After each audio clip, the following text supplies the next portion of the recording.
নমস্কার বন্ধুরা, সবাইকে শুভ নববর্ষের অনেক অনেক প্রীতি শুভেচ্ছা ও ভালোবাসা। আমি চলে এসেছি আরও একটি নতুন ভিডিও নিয়ে। আমার এই নতুন ভিডিওতে আপনাদের স্বাগত। কেমন আছেন সবাই, আর কেমন কাটালেন নববর্ষের এই দিনটা?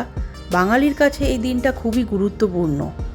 আমরা আরও একটি নতুন বছরে প্রবেশ করি, আর এই বিশেষ দিনে আমাদের প্রত্যেকের ঘরেই খাওয়ার তোড়জোড়টা আরও বেড়ে যায়। অনেক রকম স্পেশাল ডিশ রান্না হয় এই দিনটাতে। তবে আমার হাজব্যান্ডের যেহেতু ছুটি নেই, তাই আমাদের ঘরে খুব একটা স্পেশাল ডিশ ছিল না। করেছিলাম আলু বেগুন দিয়ে ইলিশের ঝোল। সেটাই আজ শেয়ার করছি আপনাদের সাথে। এই ডিশ তো আপনারা অনেকেই জানেন হয়তো করতে। আমাদের বাড়িতে ইলিশ আনলে এই রকমভাবেই রান্নাটা বেশি করা হয়। তাহলে চলুন রান্নাটা শুরু করি। প্রথমে আলু বেগুনগুলো কেটে নিয়েছি এইভাবে। তারপর ইলিশ মাছগুলো হালকা ধুয়ে লবণ হলুদ মাখিয়ে নিয়েছি। আর ওই যে ধুতে গিয়ে একটা পিস থেকে তেল বেরিয়ে এসেছিল, ব্যাস আমি ওটাকেও লবণ হলুদ মাখিয়ে নিলাম ভাজবো বলে।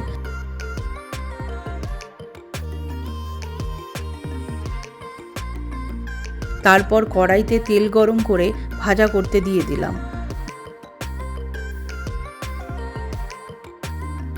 মাছ ভাজা হয়ে গেলে ওই তেলটাকে একটা চেরা কাঁচা লঙ্কা দিয়ে ভেজে নিলাম।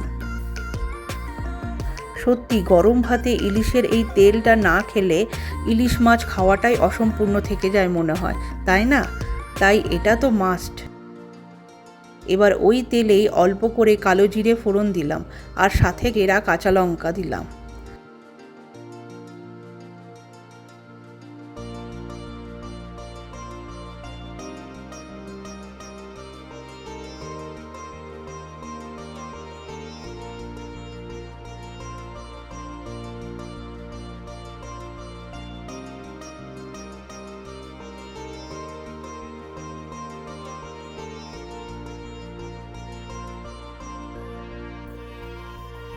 তারপর ওই কেটে রাখা আলু বেগুনগুলো দিয়ে ভাজতে শুরু করলাম।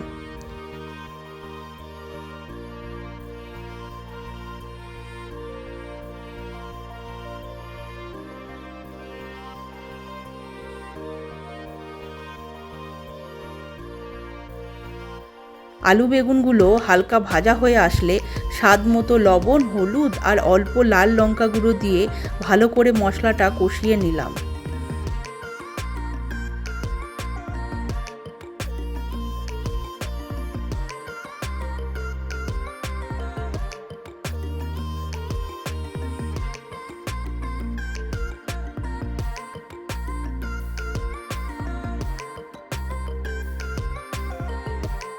তারপর অল্প পরিমাণ জল দিয়ে হাই ফ্লেমেই ঢাকা দিয়ে ফুটতে দিলাম এই ধরুন 7 থেকে 8 মিনিট মতো।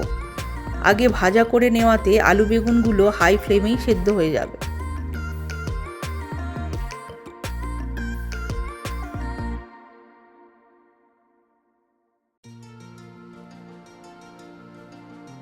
জলটা ফুটে আসলে মাছগুলো আস্তে করে ছেড়ে দিলাম, দিয়ে একটু নেড়ে আবারও ঢাকা দিয়ে অল্প ফুটিয়ে নিলেই রেডি আলু বেগুন দিয়ে ইলিশের ঝোল।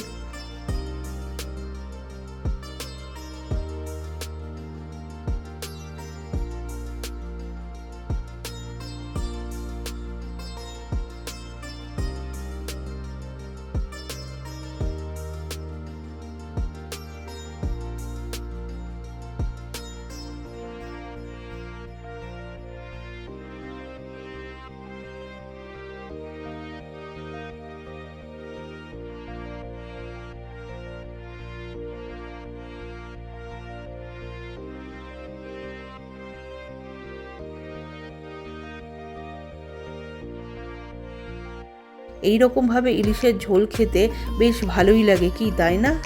তাহলে ঝটপট একদিন বাড়িতে আপনারাও বানিয়ে খেয়ে নিন গরম ভাতের সাথে। আর হ্যাঁ, প্রথম পাতে ওই ভাজা তেলটা কিন্তু খেতে ভুলবেন না, ওই স্বাদের একদম ভাগ হয় না।